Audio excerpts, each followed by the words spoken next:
Boa tarde a todas e todos. Eu sou professor aqui no município do lado de Cotia, faço parte da executiva estadual da POSP, também da executiva nacional da Central Intersindical e do operativo nacional da Frente Povo Sem Medo. Então, é deste ponto de vista que eu vou falar, né? E já peço desculpas, porque eu imaginava que o debate ia começar às 14h e eu precisava sair até às 16h30, mais ou menos, porque eu tenho outro compromisso. Então, infelizmente, eu vou falar, ficar mais um pouquinho só e ter que ir embora.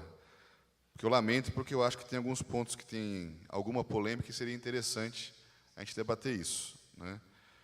Então, a primeira questão que eu queria falar, que acho que era importante destacar que a gente está num momento de interregno, que é um momento de transição, que você tem esgotamento de um modelo sem que um outro modelo tenha nascido ainda, né? É um momento de crise, que não é só crise econômica, é uma crise política, é uma crise social, é um momento de transição, de encerramento de um ciclo e começo de um novo ciclo. E daí, nesses momentos, é importante a gente observar o que aconteceu no ciclo anterior, os erros que tivemos, os acertos que tivemos e como que a gente se prepara para o novo ciclo.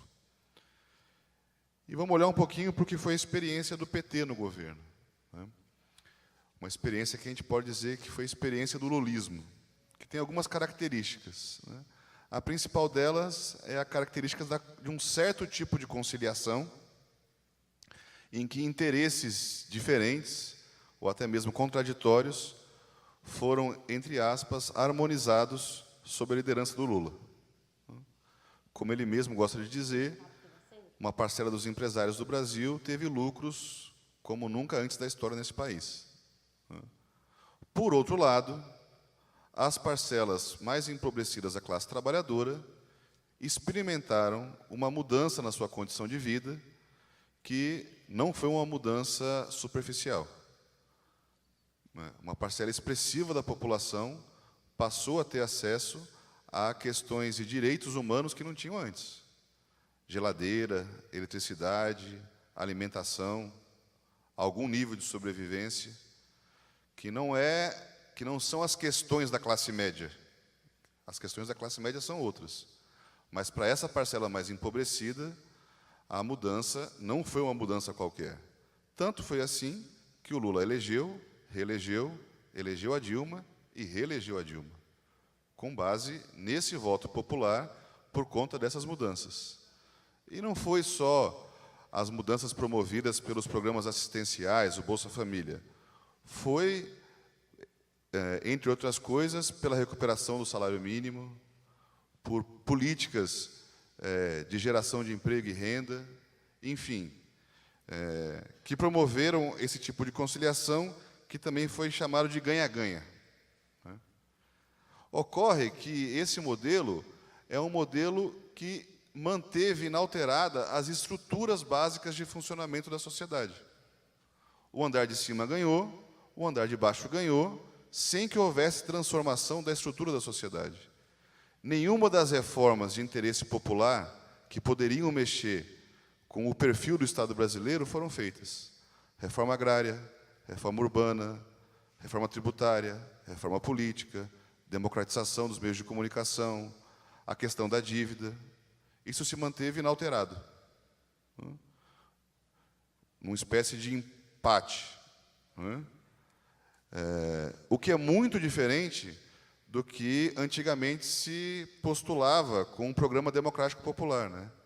Quando se falava isso nos anos 80 e 90, era reforma agrária, reforma urbana, reduzir a diferença salarial, né? Não foi isso que o Lula fez. O Lula fez outra coisa. Ele inventou um novo modelo, que é esse modelo desse tipo de conciliação. Ele pode até chamar de democrático popular, mas não é. É outra coisa. E também porque o nível de disputa ideológica na sociedade, promovida a partir do governo federal, foi baixíssimo, para não dizer nulo, né? É como se o Lula fosse o grande craque do time, manda em mim que eu resolvo, né? Quando deveria, na verdade, ter sido outra construção, que é de, a partir da experiência de governo, você manter a luta de classes a quente, né? A experiência do PT do governo não foi essa, foi o inverso disso. Foi de não promover a disputa ideológica para um nível de disputa, de luta de classes, que depois, quando foi necessário, não aconteceu, ou não aconteceu com a intensidade que deveria. Se a gente for pegar o que aconteceu no segundo turno de 2014, né, não vou dizer das organizações políticas, vamos pegar da esquerda social, aquelas pessoas que não são vinculadas a nenhum partido, nenhuma organização, mas que têm ideias progressistas. Quando perceberam que o Aécio podia ganhar, o que elas fizeram? Elas foram para a rua vestidas de vermelho para dizer o seguinte: volta na Dilma. Eu não concordo com isso, não concordo com aquilo, não concordo com aquilo outro, mas o medo do Aécio ganhar mobilizou essas pessoas. E gerou uma expectativa, em parte delas, que talvez, naquele momento, finalmente, o governo de conciliação poderia avançar para uma outra coisa, que é um governo que promovesse algum nível de reforma estrutural. Pois bem, quando a Dilma anunciou o ministério, se alguém imaginava que seria uma transição de uma conciliação para algum tipo de reformismo, no bom sentido do reformismo, aquilo já ruiu ali. As opções que a Dilma fez no seu segundo mandato foram de dar 1 ou 2 passos para trás e promove uma política de ajuste fiscal desastrosa. Desastrosa do ponto de vista econômico, porque só faz aprofundar a crise econômica. Ao invés de colocar dinheiro público para investir no aquecimento da economia, ela tira dinheiro e agrava a situação da crise. E o resultado político é pior ainda. Por quê? Porque ela conseguiu, em poucos meses, reverter um apoio popular que tinha dado a ela a vitória no segundo turno para uma situação de, pelo menos, apatia. Uma espécie de lavar as mãos dos setores mais populares da sociedade. Por quê? Porque ela estava fazendo uma política que ia justamente no contrário do que aquilo que ela havia proposto no segundo turno. Isso cria, então, as condições para os setores conservadores do Brasil fazer aquilo que eles queriam, que é pôr fim à conciliação. Porque a conciliação não era e nunca foi a opção da direita brasileira. Eles conciliaram porque eles perderam a eleição. E depois de ter perdido a eleição, fizeram um acordo. Quando eles perceberam que eles poderiam ganhar sem precisar conciliar, eles foram para o ataque. E prepararam o golpe e conseguiram dar o golpe.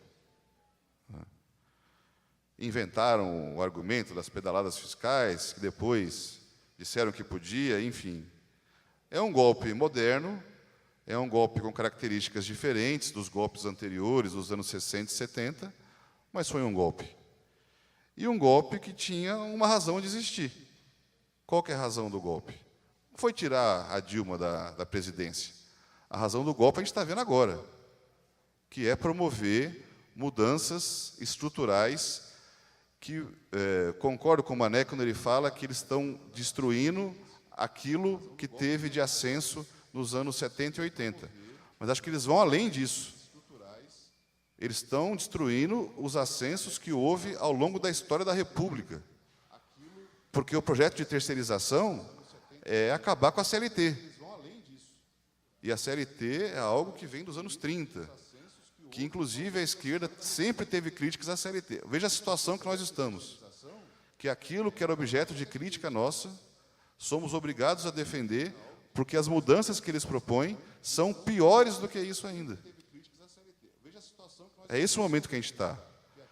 E naquela situação de golpe, né, do nosso ponto de vista, da Intersindical, da Povo Sem Medo, não se tratava de defender aquele modelo completamente equivocado da Dilma. Aquilo era indefensável. Qual que era o problema?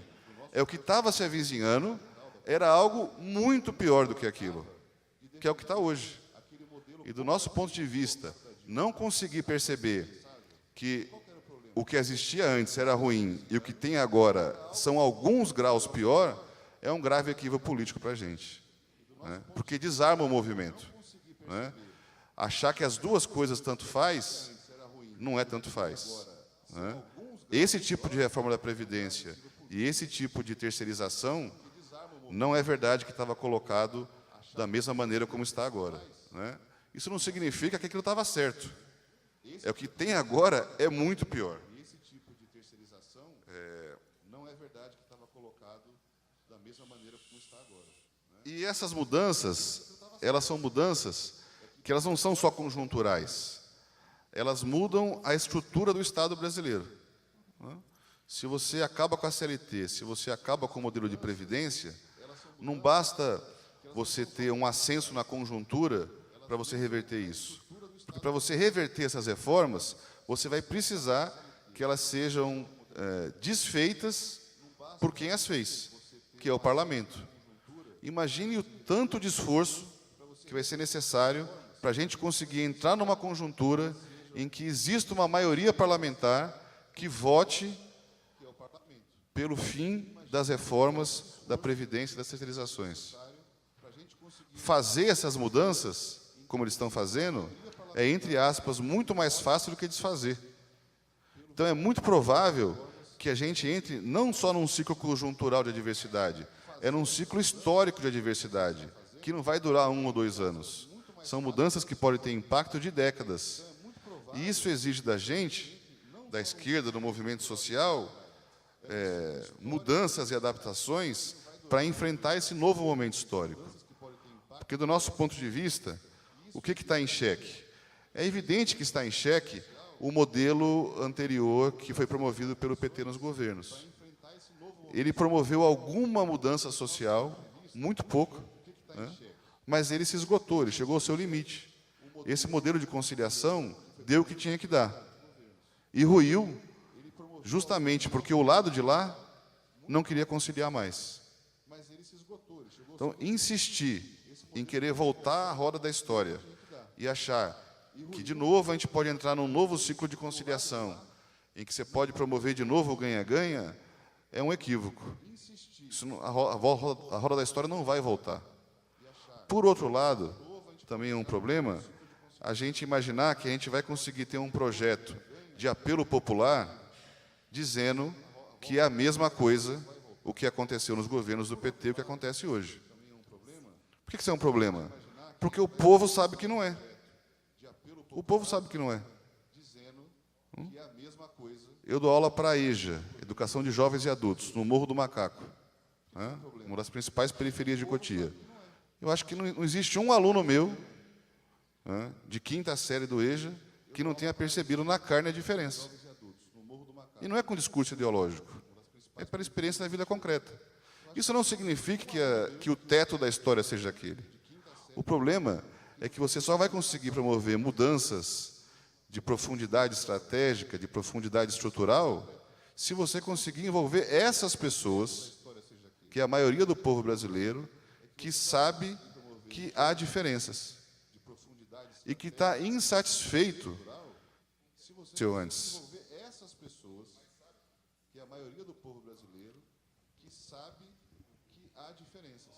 Som, opa. Que sabe que é necessário mais, né? Que é necessário reforma urbana, que é necessário reforma agrária, não com esses nomes, né? Esse é o nome que a militância usa, né? O que é casa, o que é terra? Sabe que o ciclo anterior não resolveu as questões, né? E o nosso desafio é conseguir organizar esse setor da sociedade. Avançar para um projeto que consiga realizar essas reformas que o ciclo petista não fez, né? Teve a oportunidade de fazer e optou por não fazer. E, do nosso ponto de vista, algumas iniciativas em curso, elas não são iniciativas definitivas, mas elas são iniciativas que podem apontar para isso. Uma delas é a constituição de frentes, e, em especial, a Frente Povo Sem Medo. Por que eu digo isso? Porque ela consegue reunir uma diversidade política e ideológica que não está vinculada necessariamente a um projeto partidário.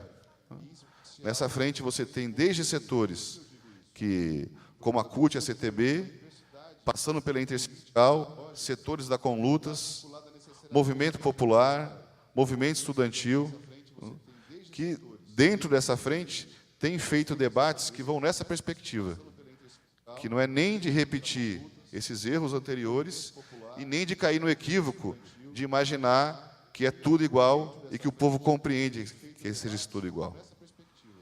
por fim, tratar aqui do calendário, né? Depois do que eu falei, é evidente que o nosso ponto de vista é de que, numa conjuntura como essa, não há possibilidade de os setores progressistas inventarem polêmica entre si, né? E, infelizmente, às vezes a esquerda é especialista em inventar polêmica onde não existe, né? O ano passado, a gente tinha uma polêmica de qual seria a data do calendário nacional de mobilização. Era uma semana, é na outra, era uma semana, é na outra. Resultado, nem um dia, nem um outro foi bem sucedido. A gente acabou de passar de uma experiência agora bem sucedida. Por quê? Porque a gente conseguiu ter unidade na data. Não é possível que a gente não aprenda com isso, né? Querer paternidade da data é um tremendo equívoco. Na reunião da Povo Sem Medo, a gente até chegou a pensar assim, vamos propor uma data, sugerindo. A gente pensou, não, mas aí depois vão dizer que a gente é o pai da data, aí vão achar que não pode. Não dá para a gente se perder com isso, né? É muito importante que, em meados de abril, a gente consiga realizar um dia de greve geral. Não que ela vá resolver tudo, mas se a gente conseguir repetir e colocar mais pressão no governo, com algo parecido com o dia 15, talvez a gente consiga ou tirar da pauta, ou fazer o governo recuar em alguma das questões, né? Por isso, para a gente, isso é um calendário muito importante, assim como outros que virão, né? No dia 30, por coincidência, nós da dia 31 temos aí a Assembleia, e também tem que ser um dia de luta, como outros que virão, né? Não dá, eu concluo com isso, para a gente imaginar que, num momento como esse, com o inimigo do tamanho que a gente tem, que é o governo Temer, que por trás dele estão as grandes corporações, o latifúndio, o imperialismo, que a gente coloque nossas pequenas diferenças como o central, né? É hora de unidade da classe trabalhadora, dos setores populares da esquerda, para combater esse governo de retrocesso. Muito obrigado.